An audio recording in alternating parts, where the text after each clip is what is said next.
All right, welcome and thank you everybody for joining us today. My name is Holly Crow. I am the internationally educated nurse navigator at the Alberta Association of Nurses.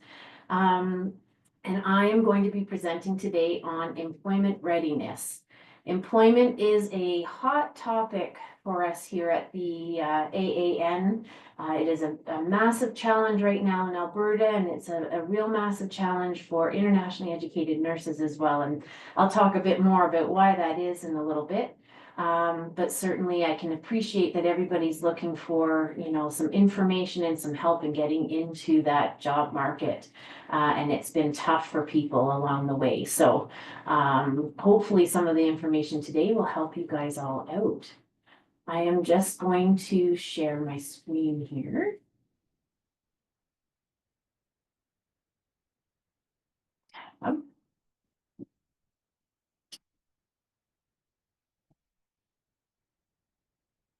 Slideshow. Can someone just give me a thumbs up if you can see the slides there? Slide here. Okay.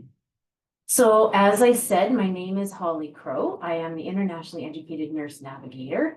A little bit of background on myself, just so you believe some of the things that I say, I suppose. I've been a registered nurse for 28 years this year. I have worked within the bedside, in emergency nursing, in pediatric ICU, as well as management and leadership positions within units. At specifically Alberta Health Services. I have been a hiring manager, and I've also been an educator at Mount Royal University in the Bridge to Canadian Nursing program. And that was my last role before moving into this role as the IEN Navigator at Alberta Association of Nurses. Hopefully some of the information I provide you today will help with your employment search and experience and prepare you a little bit for what is to come. In the spirit of truth and reconciliation, the Alberta Association of Nurses acknowledge that we are able to live, work, and play across what is known as the province of Alberta because of the generosity of the Indigenous nations. Recognizing that I am presenting to an audience that is situated across Alberta and maybe even beyond, it is imperative that I acknowledge I am presenting from what is currently known as Calgary. It is situated on the traditional territories of the people of the Treaty 7 region in southern Alberta and includes the Blackfoot Confederacy, comprising of the Siksika, Piikani, and Kainai First Nations, as well as the Tsuut'ina First Nation and the Stoney Nakoda, including the Chiniki, Bearspaw, and Wesley First Nations. The city of Calgary is also home to Métis Nation of Alberta Region 3. I acknowledge that we are living on the traditional lands of the First Nations, Treaty 6, 7, and 8, the Inuit peoples, and the historical Northwest Métis regions, of whose footsteps have marked and cared for these lands since time immemorial. I make this acknowledgement as an act of reconciliation and gratitude to those whose territory that I reside on or visit. This is my acknowledgement to help to continue to uncover the truth and seek understanding in Indigenous ways of knowing, being, and doing in my work.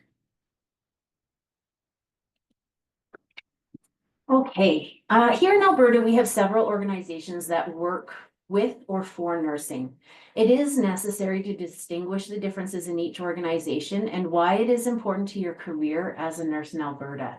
I'm going to focus on the association specifically, but each has a different purpose and function and a different audience, which makes the distinction between them easier to understand. Just admitting some people here. Okay, so we are going to focus on the association in particular. The regulator everybody's familiar with is CRNA, CLPNA, or the CRPNA. And those are the three different nursing regulators in Alberta.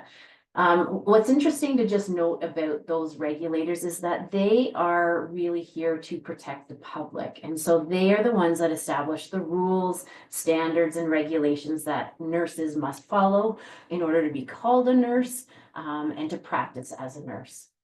Unions are what we have within some of our larger workplaces, and they are organizations that help to support safe and equitable workplaces. They negotiate contracts, and they are the ones that kind of support the workers, the nurses of the facilities. And then our employers, obviously, AHS, Covenant Health, those are the big ones to bring up right away, that stick out in everybody's mind. But they are there really to protect patients and deliver the best patient care to the people of Alberta. And so their audience really are the patients that we take care of.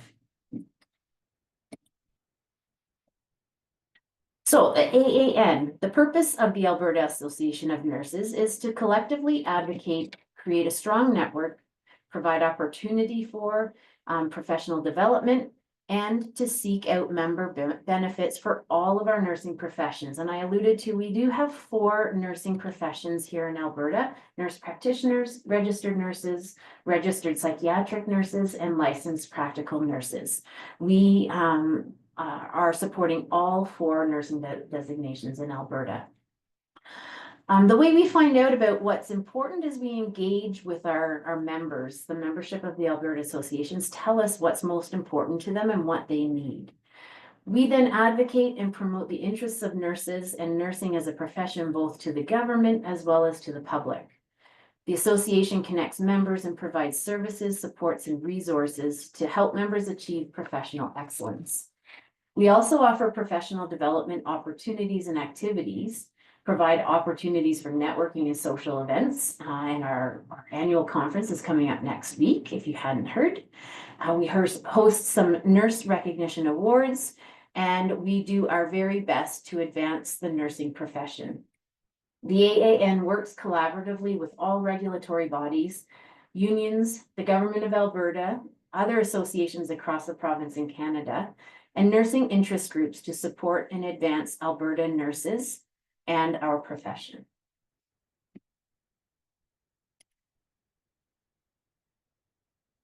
My role specifically is to support any nurse who has taken their education outside of Canada. I answer questions and provide advice on a variety of topics. In all honesty, I couldn't even begin to tell you the spectrum of topics, because every day is something new and a new question that I've never answered before. My role is intended to support IENs either domestically or globally with registration, employment, and education resources. Lately, we've added in immigration supports as well as funding opportunities. I work with other partner organizations and stakeholders to support the transition of the IEN to nursing in Canada and specifically to Alberta. We collect data on the audience we're interacting with, and I try to identify bottlenecks in entry to practice, as well as provide recommendations on how to improve this process. And that happens with all of those stakeholders that I interact with.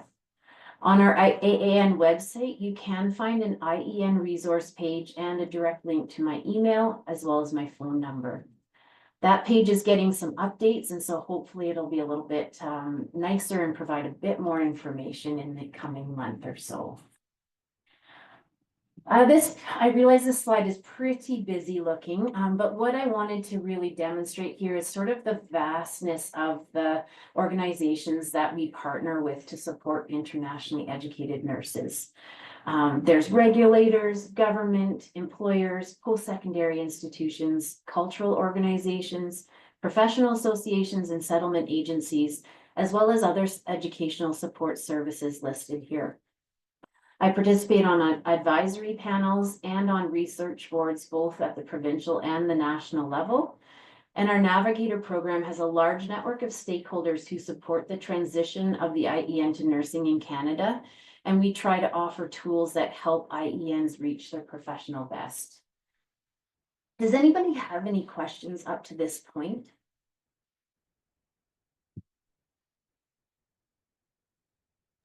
I think everything is clear. Wonderful, thank you. Okay, let's get into the meat of it. So this is what you're here for. How do we get into the job market? How do we get hired? This can be really intimidating. You're competing for positions, and with the recent increase in number of registrations of nurses in our province, it is getting very competitive. We're also struggling against several other factors impacting the two largest employers of nurses in Alberta, Alberta Health Services and Covenant Health. The biggest issues for them is the restructuring of our healthcare system, and the fact that they both have unionized environments. So I like breaking down the employment process into 4 separate steps. The first one is really creating that resume, finding then the employment opportunities to send it to, applying for and preparing for the interview, and then getting hired, which is actually a step in itself. So I'm going to break down these steps today in our conversation. All right, step 1, creating that resume. This is essential, and I know everybody knows that, but this is an essential and very important step. Your resume is the first place that an employer gets a picture of you and your ability to work as a nurse. You need to create your resume really carefully and spend lots of time on this step. There's all kinds of resources that are available to you to make a resume that stands out, so ask for help. One of the things that people don't realize is that we do have community organizations and they provide a lot of support around resume writing and interview practice. In Calgary, we have Directions for Immigrants or Center for Newcomers, or CRIAC actually is a great resource as well. And then up in Edmonton, we have Braden Works, we have ERIC, which is this ERIEC, and lots of other services up there, as well as the Catholic Community Immigrant Services group as well. And so, if you want resources to help you with this process in person and you can sit down with someone and talk about it, then please send me an email, send me a question, and I can send those resources out. We also have on our AAN website, albertanursing.ca, a career page, which has an endless supply of information and resources that can help you work on your resume. So I encourage you to take a look at that.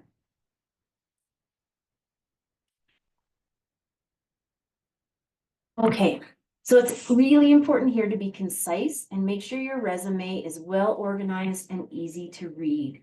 You want it to stand out because it looks professional. And so using templates or samples to help guide your resume structure is really encouraged. You can find free templates online. You can even look for nursing specific resumes and cover letter templates. And so I encourage you to Google that and find some ideas there. So even though I say, you want your resume to stand out, we need to keep it subtle. So really what that means is we're looking for a professional, polished look to your resume. We don't want to have colors all over the resume. It kind of distracts from you, the details about you that we want the hiring manager to see. And it also can make things unreadable if you have colors layered over top of things. So keep it nice and tidy. Usually black and white is sufficient, but you can find a nice format that will make it look sharp. Many people send me resumes to get reviewed, and what I've noticed is that it seems like it is common for other countries to include pictures in their resumes. Here in Canada, this is not something that we advocate for, and so I usually ask anyone who sends me a resume with a photo on it to take that picture out. It is an outdated practice, but it also can unfortunately lead to bias and discrimination. And that is, a big issue that we are really trying to work with at a system level. But anything that we can do to remove that discrimination or bias towards anybody applying for a job is really what I'm aiming to do here. Sometimes too, when you upload your resumes, the format can get messed up, and then all of a sudden your 2-page document or your 1-page document turns into something else and becomes very difficult to read. And so I always encourage people to save their resume in a PDF format because then that keeps the formatting stable as you upload it to different servers or organizations that you're applying to. Okay, The structure is pretty simple, actually. So you always want to have your name and contact information at the top of each page of your document. If it's a 2-page resume you're submitting, make sure your name and address or contact information is actually on both pages so that if the papers get separated, they know whose it is. When you're applying online, obviously it gets uploaded as one document, but the hiring manager may print the document out. And so you want to make sure that both pages are identified as yours. You'll then have a headline statement that you're going to put right under your name and contact information. And the headline statement tells them who you are, some related accomplishments, what you do.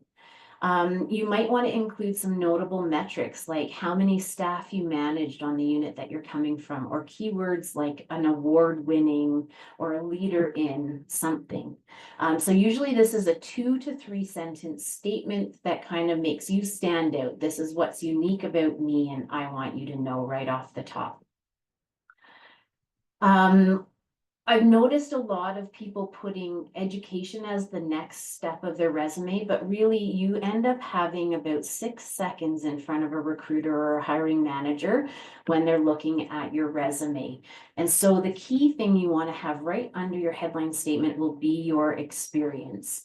When you put a skills matrix at the top, it immediately shows the reader exactly what you have to offer and highlights that you're qualified for that job that you're applying to.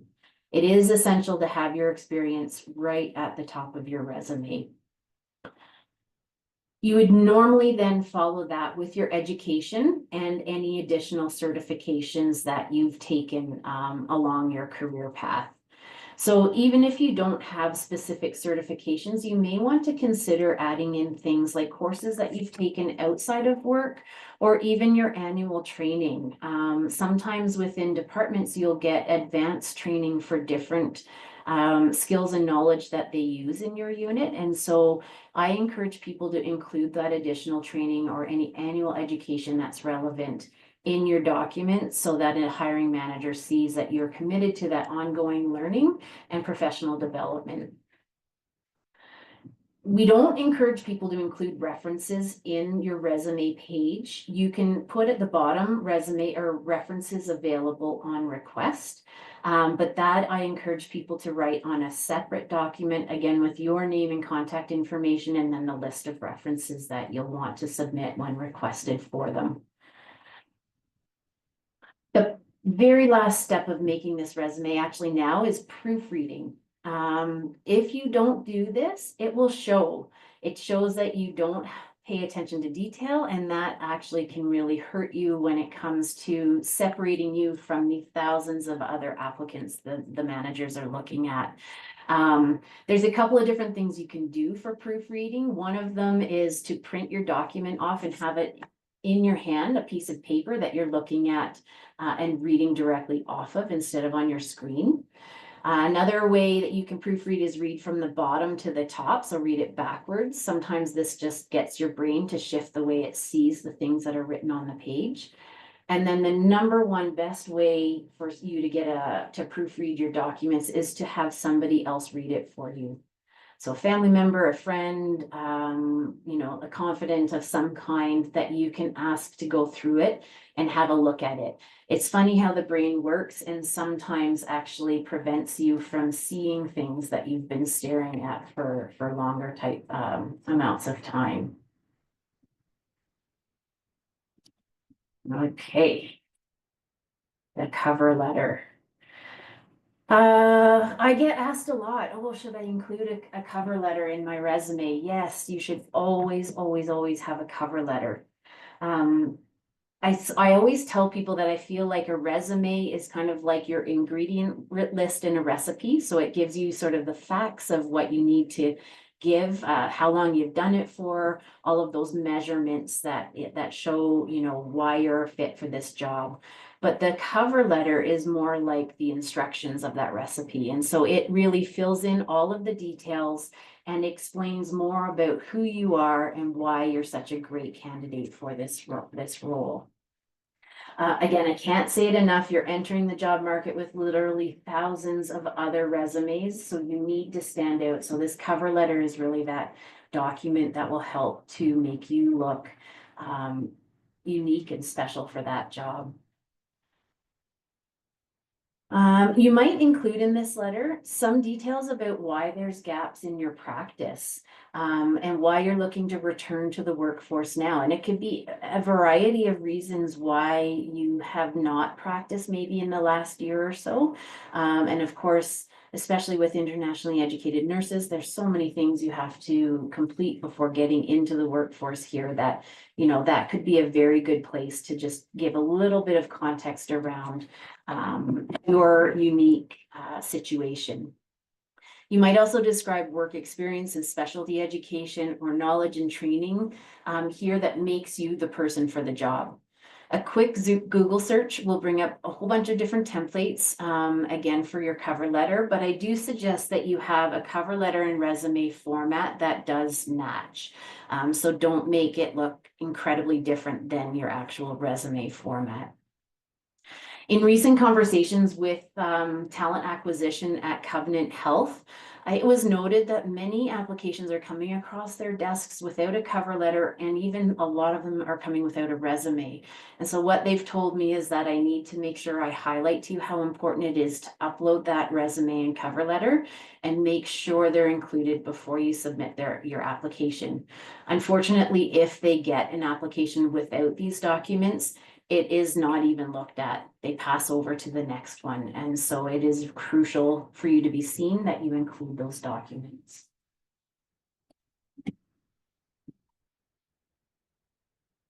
Hey, cover letter format, very similar, full name and address, contact information at the top of your document. You're going to want to date your letter and then address the employer or institution. If you know the hiring manager's name, you can write that, or the mailing address itself of the institution.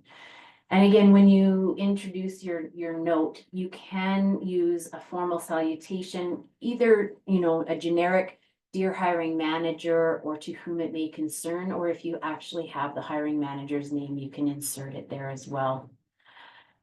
The introduction paragraph is usually about 1 to 2 paragraphs long, and then there's a conclusion paragraph at the end. The body is really going to be where you talk about yourself. I'll have a little bit more on the next slide, I believe. And then the conclusion will sort of summarize why you're the exact person that will fit this job. I always suggest having a complimentary close like "Sincerely" or "With care, regards, respectfully," and then your name and a signature, if you can put that in there. Usually with the PDFs, you can have a signature saved, and you can add that into your letter.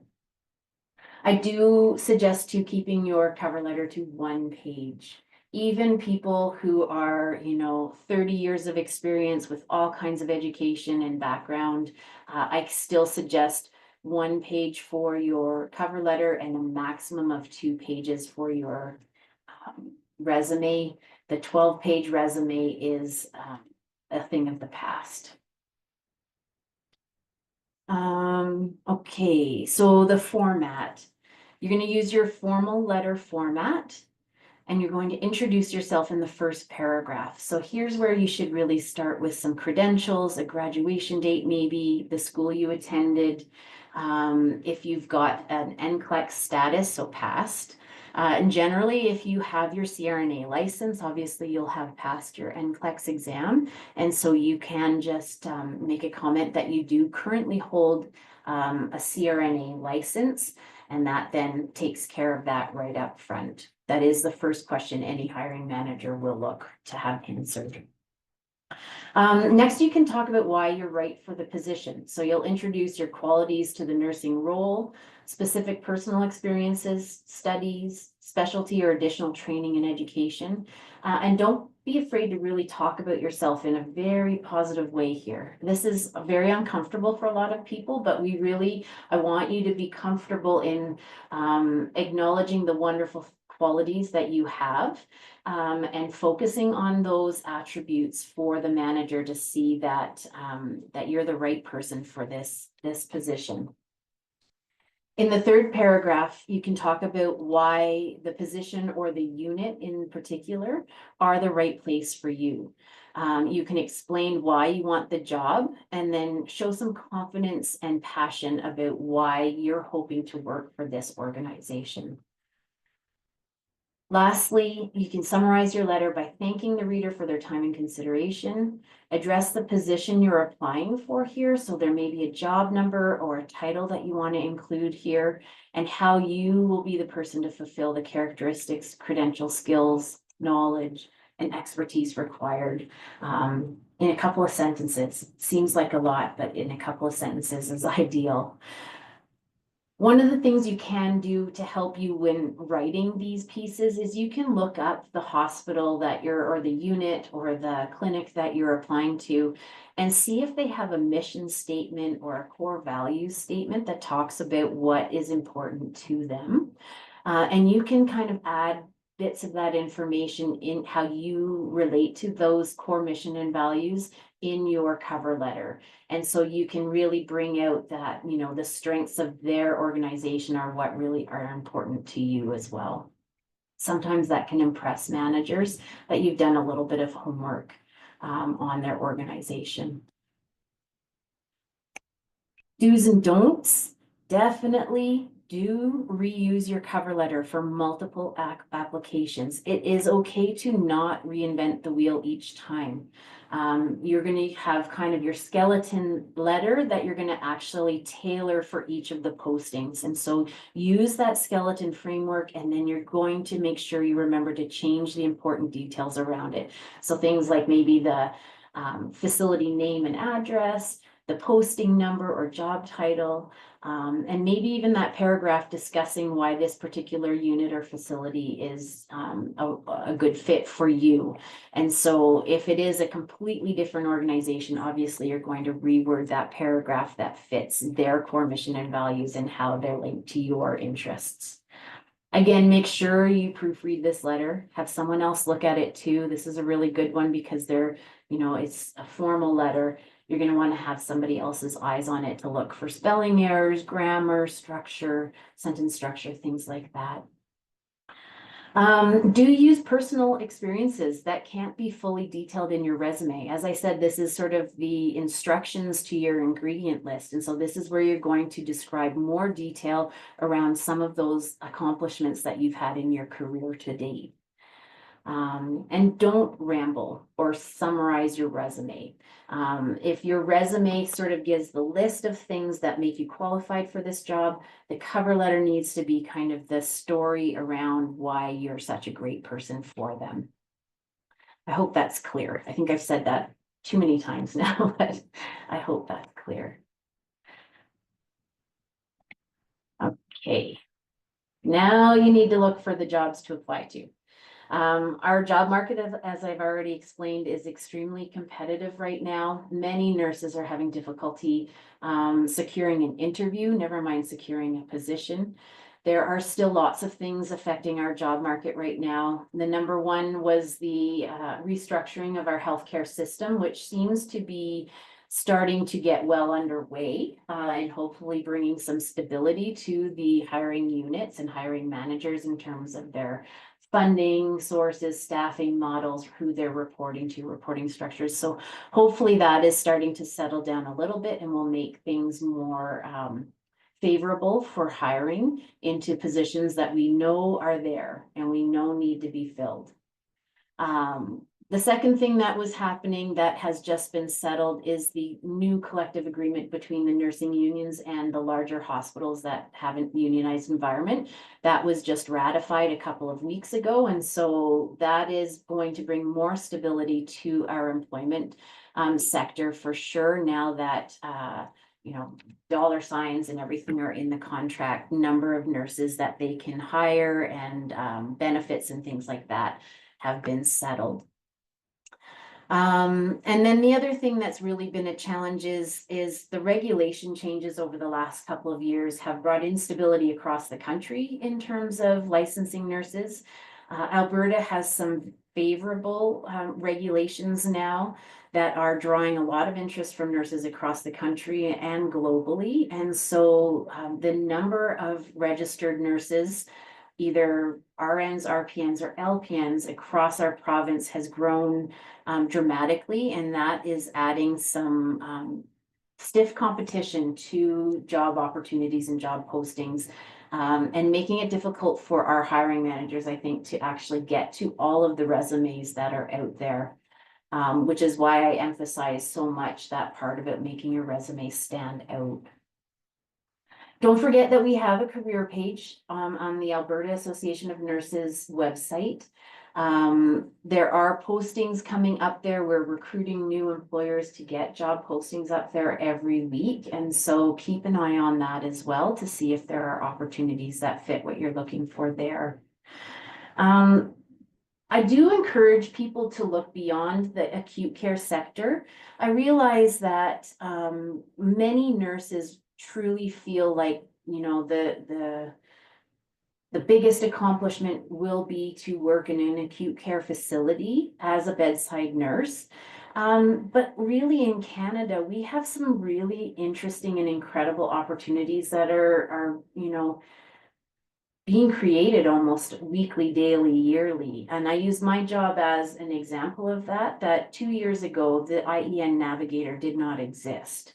And so I encourage people to get a little creative, to think outside of the acute care facility bedside role, and look even at opportunities in other sectors of healthcare that nurses are employed.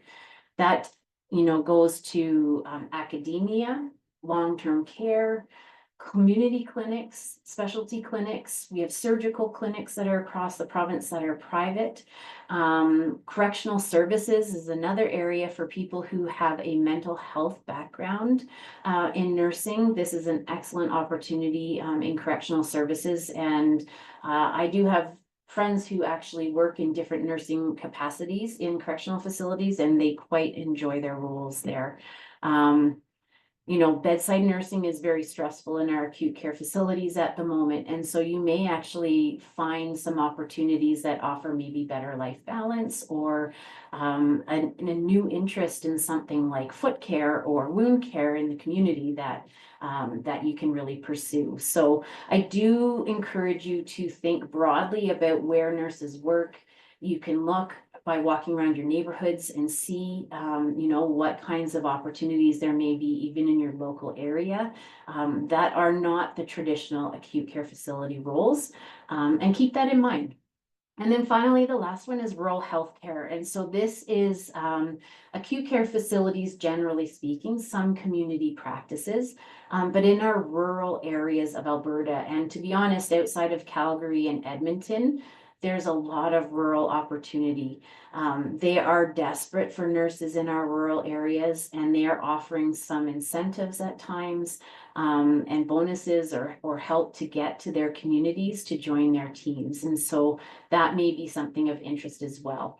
Now, I did just do a webinar on rural health nursing back a month or so ago, and that will hopefully be uploaded to the YouTube channel as well because it was recorded. It was a collaboration with the Rural Health Professions Action Plan and the Covenant Health Talent Acquisition Team and some of their rural educators. And there are some opportunities out there. And so there was some good information offered in that webinar that you may want to have a look at if it's an interest for you. As more RNs become registered, the market is getting a bit tighter. It means starting in a position that might not be your first choice, or maybe not in an area that you desire to be in. It might even be a casual position. But you need to get your foot in the door. And so every position provides you with a unique experience and new skills to improve and expand your career. And I encourage everybody to keep that in mind when they are looking at job postings. Sometimes casual positions are the easiest way for managers to get people into their units. And so it may not be casual for long, or you may actually even be able to get full-time hours in a casual role, depending where you work. So keep your minds open to the different possibilities that are available. Any questions? Sometimes I ramble.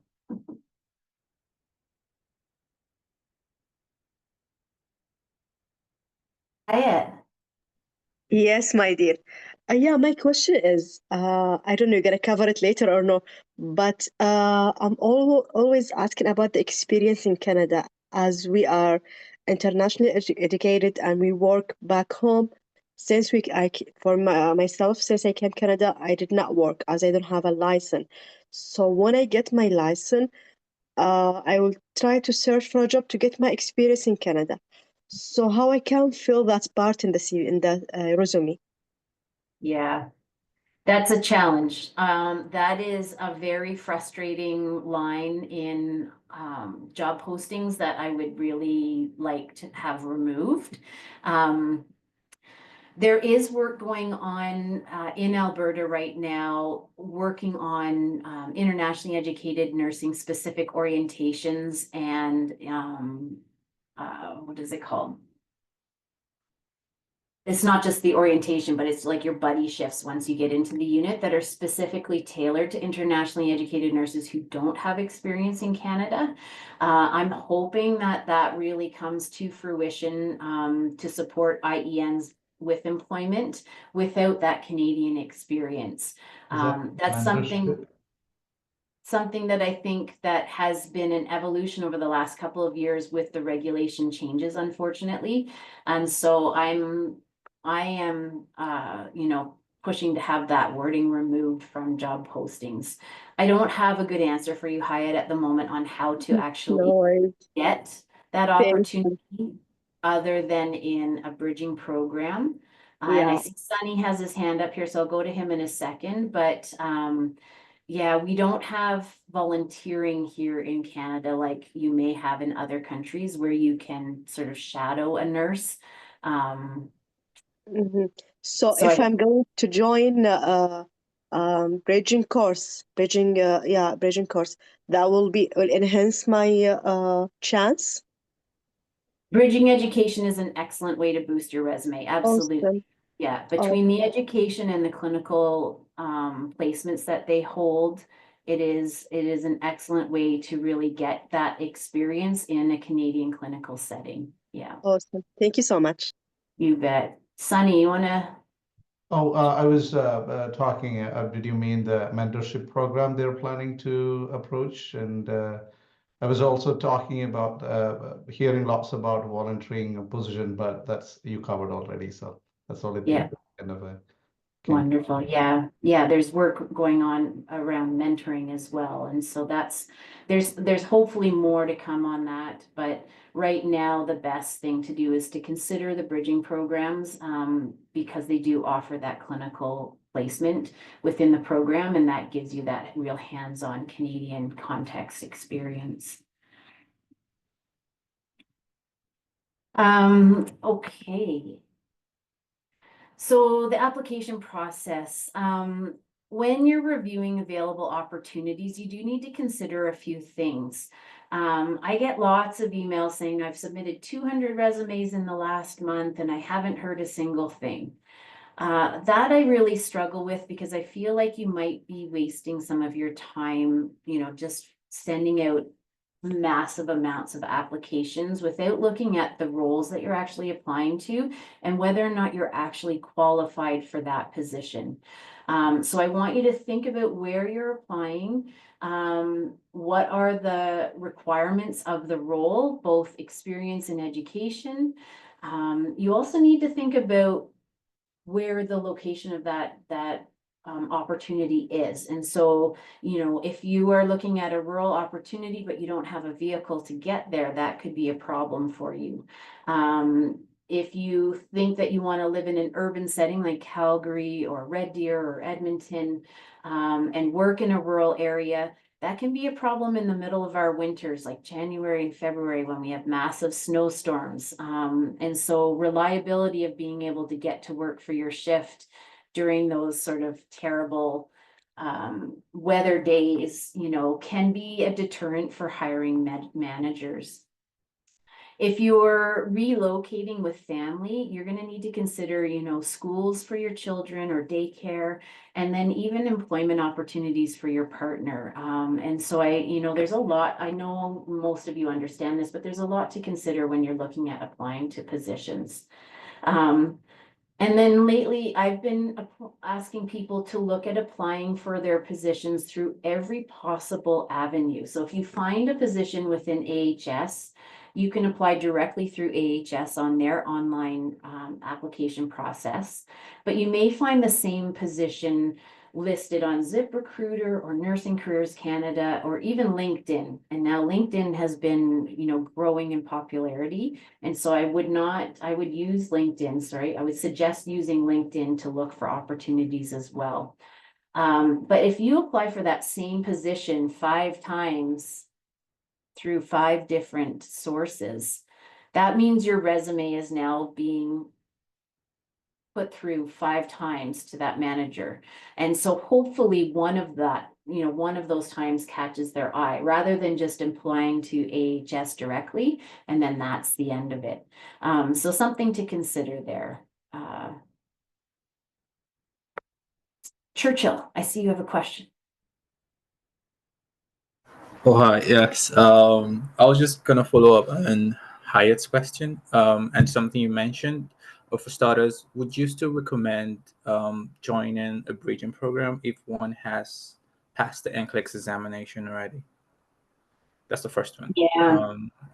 And secondly, I know my research might be outdated because obviously moving to Canada and wanting to practice here is not like a one-time decision. It's something, you know, you research. And I know I came across something like a graduate nurse or graduate nurse opportunities wherein you could, you know, join the healthcare or the healthcare team, you know, part of the organization, but not being a registered nurse yet. I think that was more applicable to candidates who don't have their license yet or who are in the process of passing the NCLEX examination. So I don't know, is that still in practice, or is it something that we can take advantage of with or without the NCLEX? Those are my questions at this time. Yeah, I'll answer the first one. I'll answer them in opposite order. So the graduate nursing positions are actually intended for Canadian nursing school students who are in their final practicum of the programs. And so they are not open for applications from IENs or other nurses who are, you know, applying from other jobs. This is intended specifically for those new graduates from the Canadian universities. So that would be the number one reason why you don't hear back on an application for those, because graduate nurses are a very specific cohort. And yes, they're not quite finished their nursing programs yet. The first question you asked was about the bridging programs. Mm-hmm. Yeah. Can you refresh me on the details of the question there? Oh, that's specifically if a candidate who has passed the NCLEX exam and has a license can still take advantage of the bridging program. Is it advised, or can you just like right? Yeah, so the bridging programs are intended to give an overview of the Canadian healthcare system and some of the topics that are unique to healthcare in Canada, as well as a refresher of health assessment skills and your professional nursing skills, which are things like IV insertions, a catheter insertion, priming an IV bag, like all those basic fundamental nursing skills. And so that is the premise of those programs, with clinical components embedded in there, where you actually then you can go into the healthcare system and practice as a student with a guide or mentor. As in a student capacity, you can practice your medication administration and your documentation and all of those important aspects of nursing care as a student, with, it's kind of like a safety net around support and people helping you, learn how to practice in that environment. And so the bridging program, you can take it whether or not you're licensed with CRNA. Some of them are different, like our CRIAC program in Calgary. You do need to have your license in process, and they have some specific requirements in their application process that you need to meet. The other schools will have requirements that are more related to education. And so that would go back to your credentialing and English language proficiency grades and things like that. And so you do not need to hold your current NCLEX yet in those programs. But each program is different. And so if you want information on that, I'm happy to send information on it, but you'll need to look at each individual school to see what's required for their application process.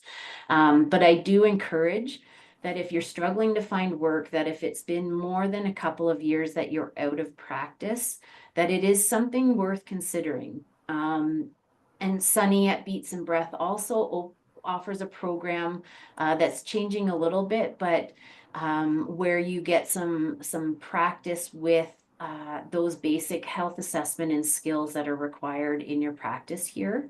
And so I definitely encourage people to look at bridging education when they're a couple of years out of practice, because the pace of things changing in Canadian healthcare is so rapid that even maternity leave nurses, when they come back from their maternity leave at 12 or 18 months,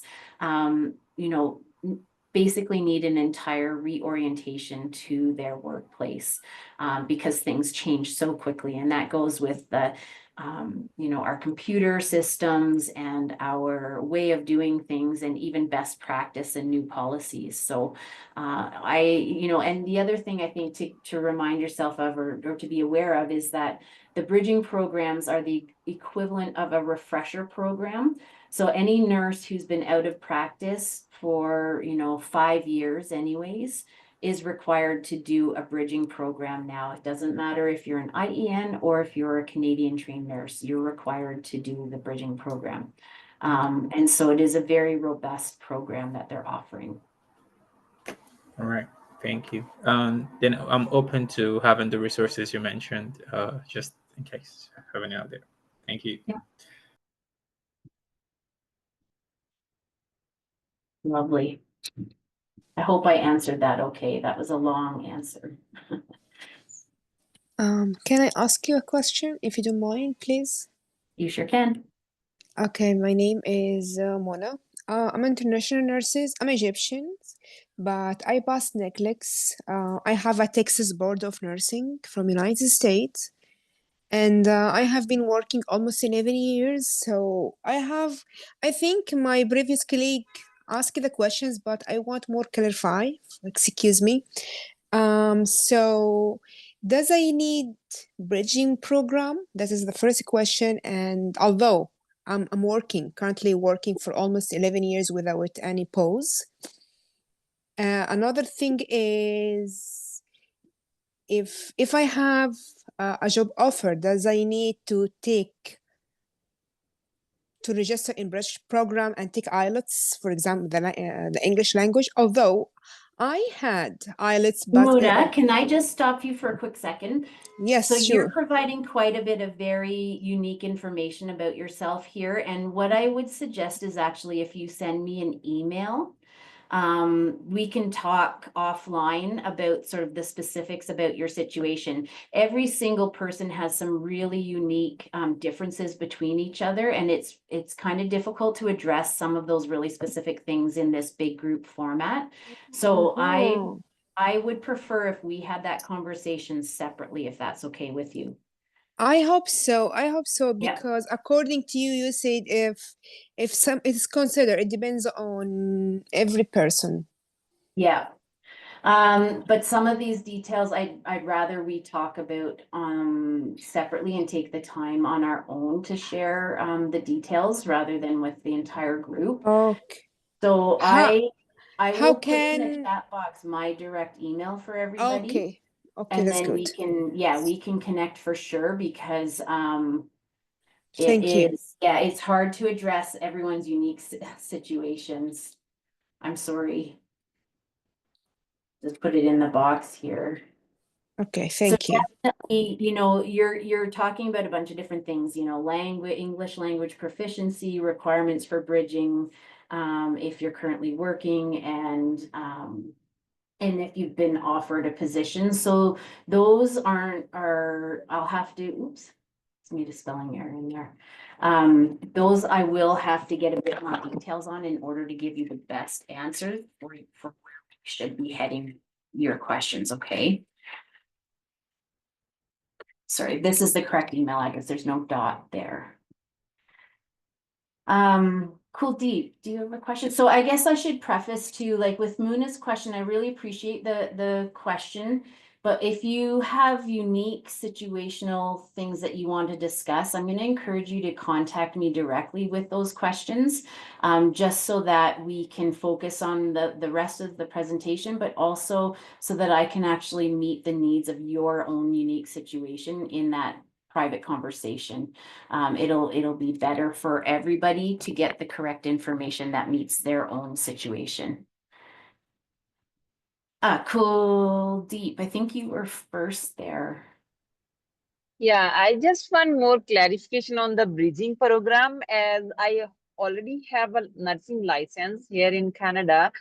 So basically, they say the refresher programs are for those like who is in the process of getting license.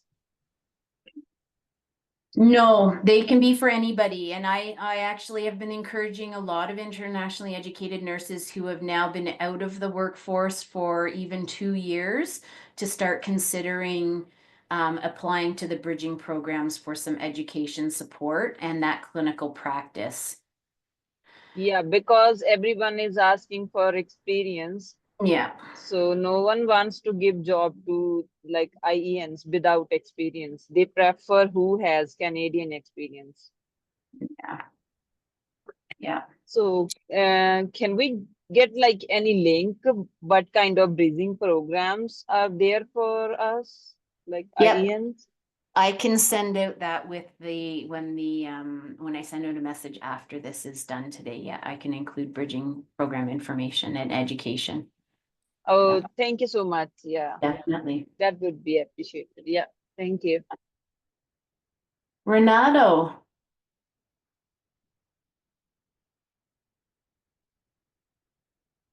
You're muted. I'm not sure if you're talking yet. Hello, There you good afternoon. Hi. Yeah, I have a question, ma'am. I took my exam last year and luckily I passed.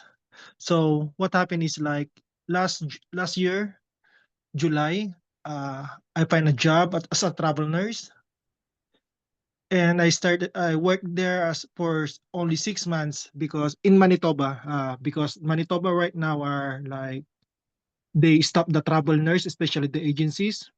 Mhm.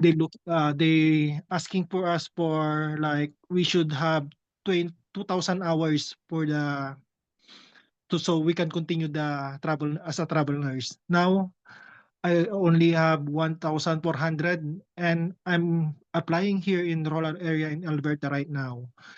It's it is enough for the like I only have 1,400 hours. Is it enough for the experience to find a job here in Alberta?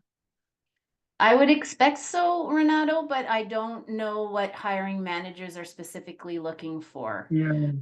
I know we were talking on email and I responded once, but I saw there was another message from you this morning. So I will respond to you again this afternoon after we're done here. I would hope so, but unfortunately I cannot predict you Yeah, know, because what those hiring managers are looking for. yeah, I also consider rural area. I apply everywhere, but some of the employers are like looking for like Canadian experience more than that. I think so. Yeah. So I don't. Do I need to do the bridging? Again, that would be, I'd have to look more at like some of your specific background and situation, to give you a better answer on that, but definitely I will respond to you this afternoon, Renato, and I'll touch on Thank that, you. okay? Yeah, for Thank you sure. so much, ma'am. Yeah, Yeah, thank you so much. yeah.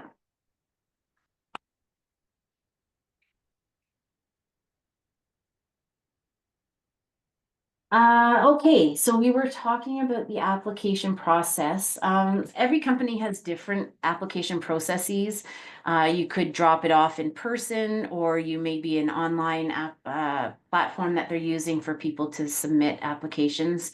Be prepared for a variety of methods, and I even suggest still showing up at the hospitals and walking around and asking for the managers or the educators to see if you can drop a resume off in person. When I was a hiring manager, I was seeing several hundred applications a day coming through an online platform. But really the people that stood out for me were the ones that walked into my office and said, "Hi, my name is so-and-so, and this is my story, and here's my resume, and I'd really like to work for you." And so that I don't discourage that, especially if you're looking at clinics or other opportunities that are smaller. You're more likely to run into that hiring manager much easier, and be able to have a face-to-face conversation with them. I also want to highlight that it's important to keep track of where you have applied and the skills that are needed for that position. Keep a list of where you've submitted the application forms to, and then the role and the skills that are required, so that if someone knows to phone you and offer you an interview, you have that handy and you will know who exactly it is that you're speaking with and what the job is that you applied for. You don't want to get caught off guard if they were to call you and then ask about an interview, and be confused about what the job was that they're interviewing for. Be strategic in your application. So make sure your skills match that application position. There's no point, as I said, submitting 200 applications if you're actually only qualified for 5 of them. It's a bit of a waste of your own time at that point. And you really want to make sure that you're strategically applying for jobs that meet your skills, knowledge, and ability. You might need to complete a criminal record check or a vulnerable sector check. These are done at your local RCMP office or police station, and they do cost some money, but some jobs will ask you to have that. So just keep it in mind and make sure you look at that required list for whether or not that's required. How you present yourself at the resume and application stages are an important step in the employment process. So that's why we spend so much time talking about these things. If you are offered an interview, there's a few things you should keep in mind. The first one is that managers usually set time aside to complete interviews, and so they may not have a lot of availabilities to offer you. So try and make yourself available if possible for their schedule. You're going to want to confirm when and where you're meeting them, if it will be in person or online or even by telephone. You'll need to review the requirements of the position and where your location of work will be. Remember, applying for a job in primary care will look very different than a job in a hospital setting or an acute care facility. And so understanding what those roles look like is important. And I always encourage people to do some research about the employer, check their website, look at their annual reports, so that you can understand the types of patients they service. And who is on their care team. Lorna, you have a question? Hi, Holly. Hi. I have a very quick question in regards to the previous slide. So just very quick, like with the in-person handing out the resume, do we have to include the cover letter or just the resume? I would include the cover letter personally. I would have my cover letter and resume as one document for sure. Yeah, Thank you. you bet.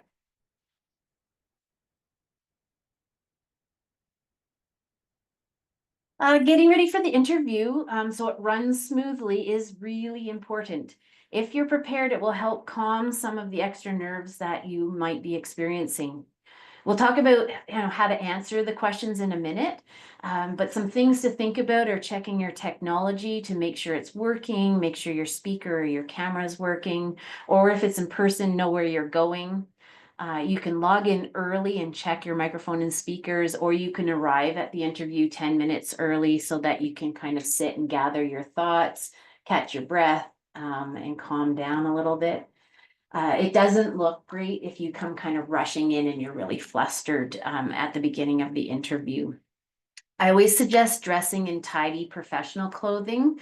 That doesn't mean you have to be very formal. Certainly just a nice clean shirt and pants or a skirt if you want is quite fine.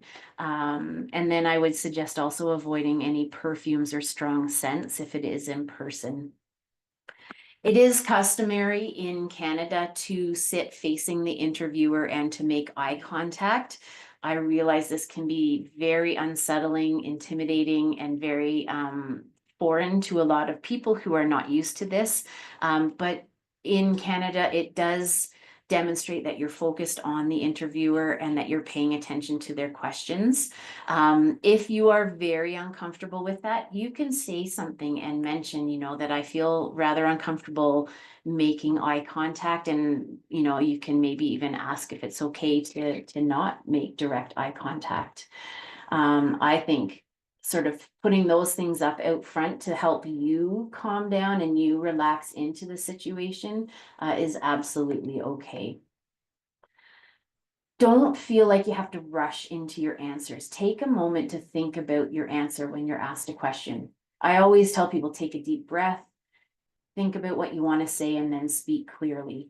Interviewers will be very pleased if you take your time to respond versus rushing into an answer that maybe sounds very disorganized. Something else you can think about doing is bringing a notepad with you, and you can ask the interviewer if it's okay if you write a question down, especially if it's a long or a multi-step question. Writing that down will help you stay focused and will help you answer without the rambling or the confusion when you forget what it is that you're actually answering. And never feel bad about asking them to repeat a question if it's not clear or you don't understand. You'd rather get that question correct and answer what they're looking for rather than be embarrassed about having them repeat it and then making an error or sounding confused in your answer. Most of our interviews in nursing are based on behavioral-based questions. Employers really want to know how you've reacted to past situations, how you might react in a specific situation, or even what you learned from your experience in previous situations. Prioritization is a key concept in nursing care, and so demonstrating this with your answers is an asset. The best way to answer the questions, these behavioral-based questions, are to use real life examples. So situations you've experienced in your work past. You can review practice questions and write notes for yourself. If you've already been to some interviews, you can write notes to yourself about the questions that were asked there. And then think of past situations and experiences that will help you explain those answers or those questions clearly. Has anybody had any questions that, kind of fit this that they could tell us about, or any unique situations or questions that you've had that you want to talk about?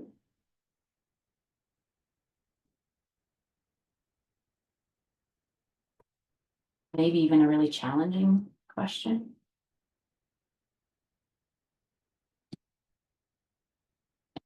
Go ahead, Sunny.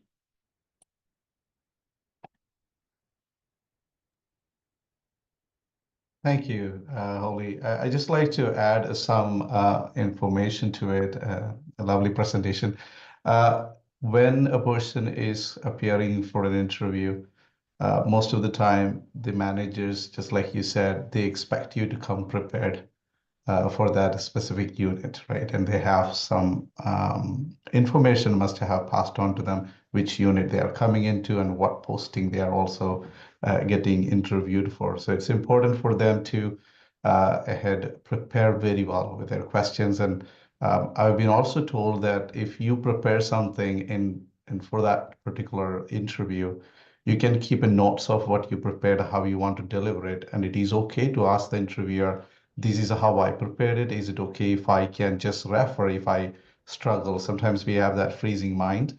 And having that notes with you and say, I don't have a booklet, but I have like a piece of paper and you can give to them and they review it and they will be more happy to do the interview because they know that you're prepared to do the interview. Um, Nobody have rejected that request of referring that quick notes from them. And that will be something that relaxes the interviewing situation. People feel like, okay, I can refer through this and also ask repeated saying that I didn't understand that scenario that you put forth. And also, what I have experienced from the past, managers have incorporated the physical assessment aspect into the critical thinking plus prioritization. So, especially if they are doing some interview for specific IENs, they are checking the your assessment skills like do you know what is that initial impression when you're coming in? Do you know what the primary survey that you're going to take into consideration of prioritization? And what are the samples that you will be using to come up with ideas, what's going on, and what is your implementation? So it's important to have that strategic plan and prepare very well because they are doing that assessment on you to make sure that you know the concept of what you're going to expect in the workplace. So I have heard that from managers. So I just want to share that with you as well, if that helps. Yeah. That's perfect, Sunny. And actually, my next slide talks a bit about how you can kind of prepare some of those answers, just like what Sunny was saying. So there is what we call the STAR method. So where you plan out the situation, which would be the story that you're given or the situation you're given. The tasks, the action, and the result. And so here you can organize your thoughts in responding to those behavioral type questions with describing the scenario that you encountered, that's similar to what they're asking you about. What was your role in this situation? What did you do and why did you do it? And you can talk about, those specific things, like he said, your primary survey, your ABCs, some of those kinds of things. And then the results. So what happened, and maybe even what would you do differently, based on what came of that situation. So the STAR method is a nice way to organize some of those responses. If you have scenarios that you want to write down, to have handy in that interview. This is a bit of a STAR kind of response in the answer here. So one of the questions might be, and this goes back to the prioritization piece. The manager might say, tell me about a time you had to balance multiple priorities, right? How did you prioritize? This story is a little bit complicated and a little bit long. It's not my favorite, but we'll go through it really quickly. It basically, when I worked at the surgical unit in this hospital, the unit had 25 patients with many medical problems. As the charge nurse, I was responsible for 5 patients as well as communicating with all the doctors. I needed to ensure my patients were always taken care of while making sure I had time to do rounds and communicate with the doctors. I would check on my patients, use my triage skills to make sure there were no emergencies with them. Then I'd plan out my routine and make sure all my patients had their medication on time and care provided. If I need help, I'll ask a colleague.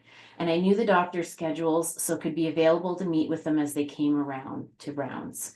I was always prepared with notes to inform the doctors, and I wanted to ensure the most important information was available for them.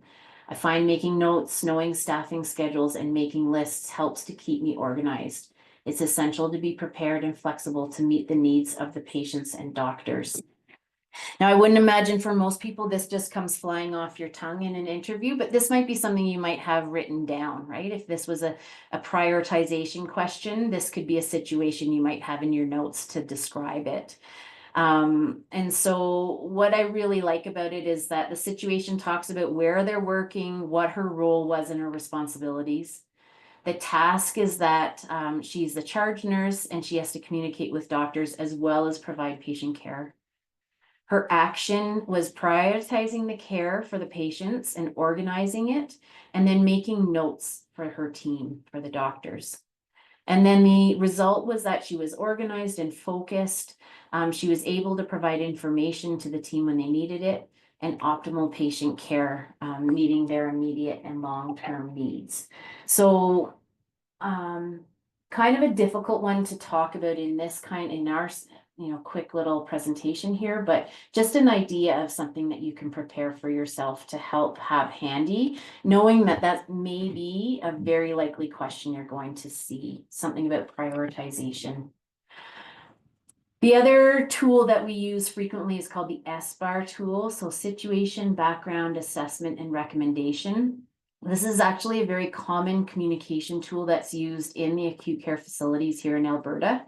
We teach this in the bridging programs as a way to organize your thoughts around communicating with your colleagues or peers, to communicate clearly, concisely, and effectively, getting what you need from the people you're communicating to. So we use it for shift handover, for transfers to different units, and for even calling physicians to say, hey, this is the situation.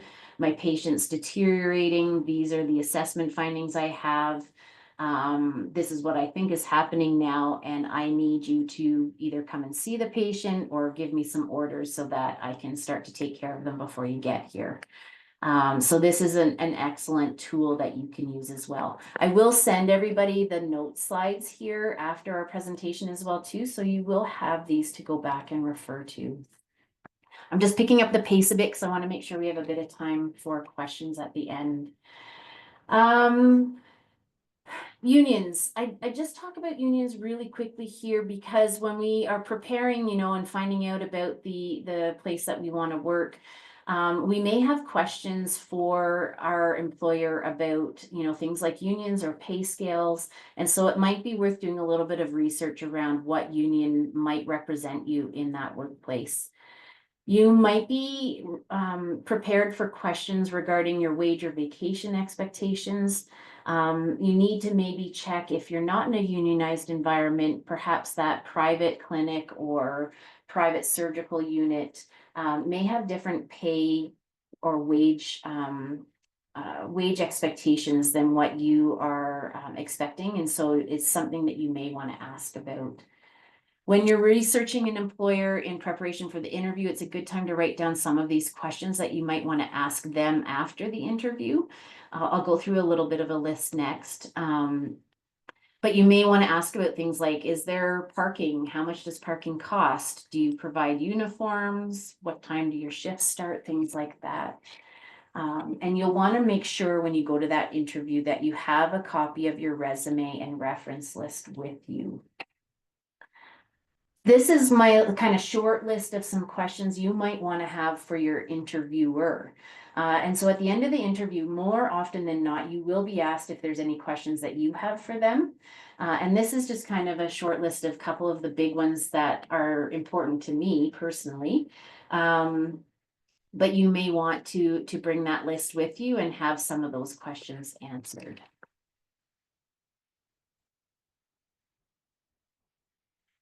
At the end of the interview, it can be just as important as the first few moments. So be sure to provide your list of references and clarify when you might expect to hear from the interviewer. A reference list usually includes 2 to 3 references. And it's really important that when you provide that reference list, you actually then notify the references, those people, that you have had an interview with this specific department for this specific job, and that you've now provided their names and contact information for the interviewer to call them. This then just keeps everybody from being surprised by a phone call, or aware to pick up the phone when they do get that call. You want to leave a good impression with the interviewer, so make sure you thank them for their time, shake their hand maybe, make eye contact if you're comfortable to do that, and then you can say goodbye. You would want to ask too if they have a business card, if they're willing to give it to you, so that you then have their direct contact information. And just clarify before you leave the interview when you think you'll hear from them so that you can actually follow up if you don't hear from them in the expected time that they have given you. After the interview, it's really, really important to sit down and take a few minutes to think about how things went. How did you feel? You know, maybe make some notes, like Sunny said, about some of the questions you were asked and maybe the answers you gave. You can also think about how maybe you might do things differently next time if needed. But it's a good time to reflect right away and think about how that interview went. Again, same I just mentioned, you can follow up with an email when you get home to say thank you for the opportunity. And then make sure that you follow up with that interviewer if you don't hear from them in the time that they have said that they would give to contact your references and get back to you.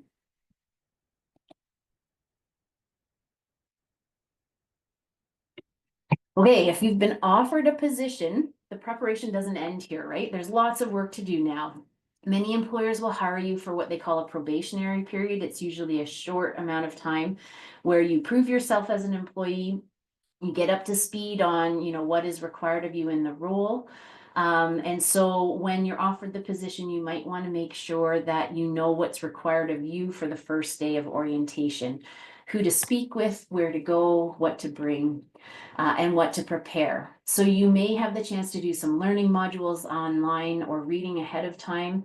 I encourage you to do it. Come in prepared, show that you're eager to learn, show that you're ready to start, and it will make a great impression on the educators who are then going to be the people who are responsible for you in those first few weeks.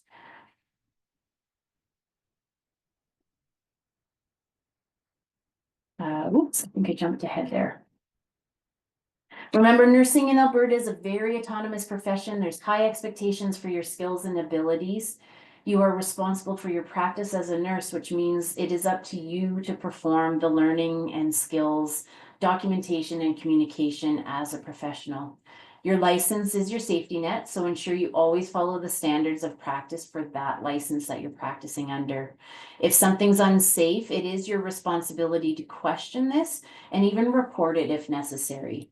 This can seem really intimidating, so I encourage you to use your support network, your other orientation classmates, your educators, your mentor that you might be buddied with, and even your manager for advice. Sorry, someone just came in. So I think that's all I want to say about that. If you don't get the position, don't give up.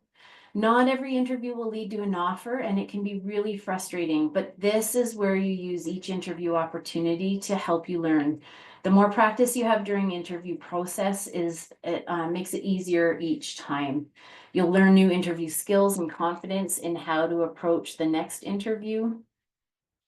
And keep in mind, as you build your career, you know, if you've not gotten the position because somebody else with skills and abilities that meet the needs of that employer, you know, they get that job first.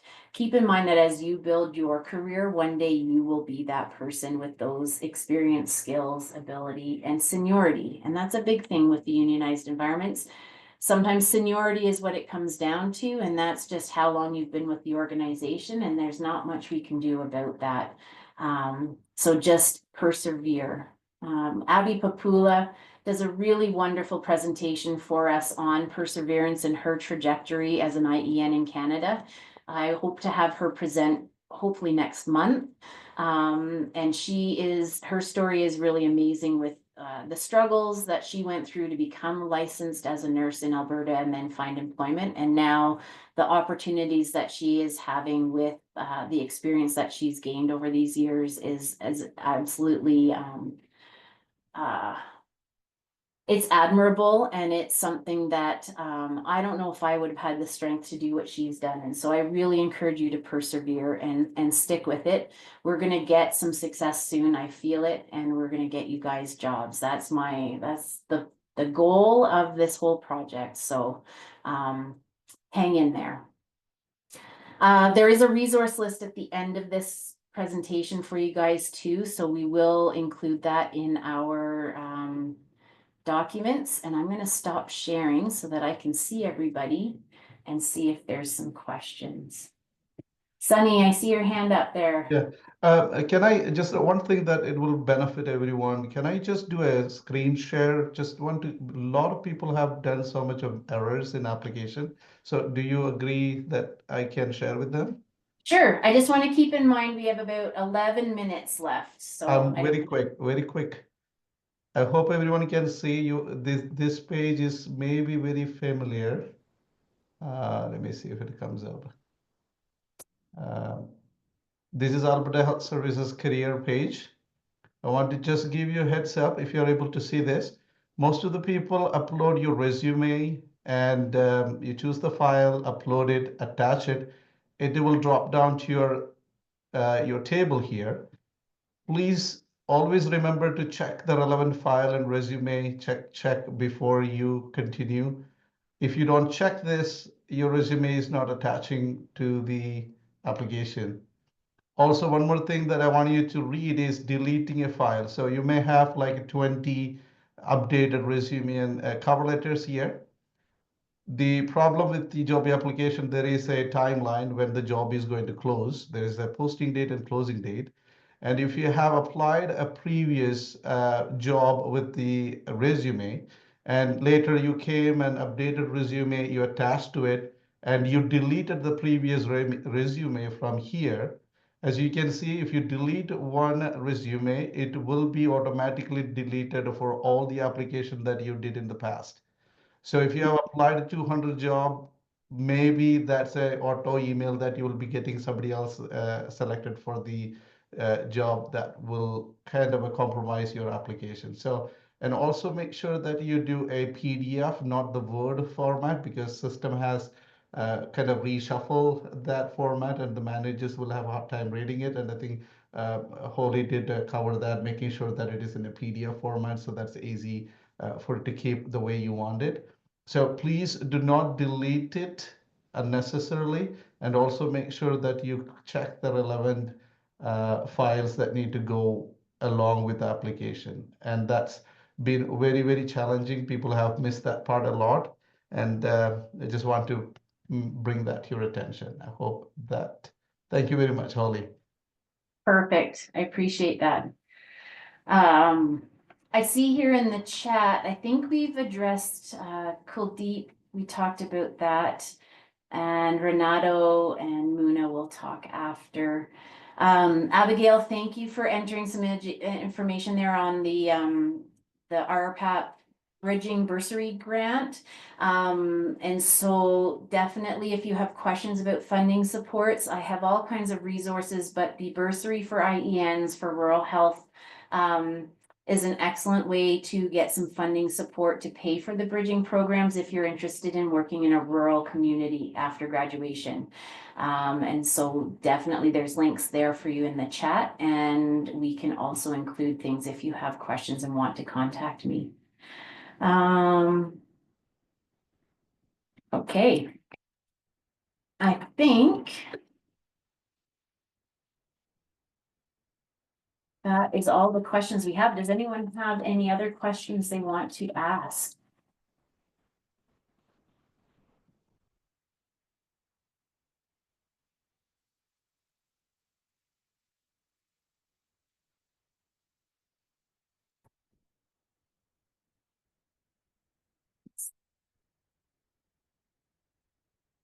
Okay, well, I will give you guys back 7 minutes of your day. I appreciate everybody for joining in and listening to me talk for so long. And I appreciate the interaction and the questions that people brought forward for us. Certainly the specific situations I'll be happy to deal with separately, because there's all kinds of things I can give you for information. Do not hesitate to reach out to us at any time, IEN@albertanursing.ca, or if you go to albertanursing.ca, that's the AAN website. And there's all kinds of resources there. Again, the direct email link to get to us as the navigators, and then a phone number as well if you wanted to call and talk on the phone. So we can reach you in all kinds of different ways that way. Thank you everybody for your time. Really appreciate it. And Thank you so much, Ali. yeah, Thank you so much. take good care, everybody. Thank you. Thank you. Bye.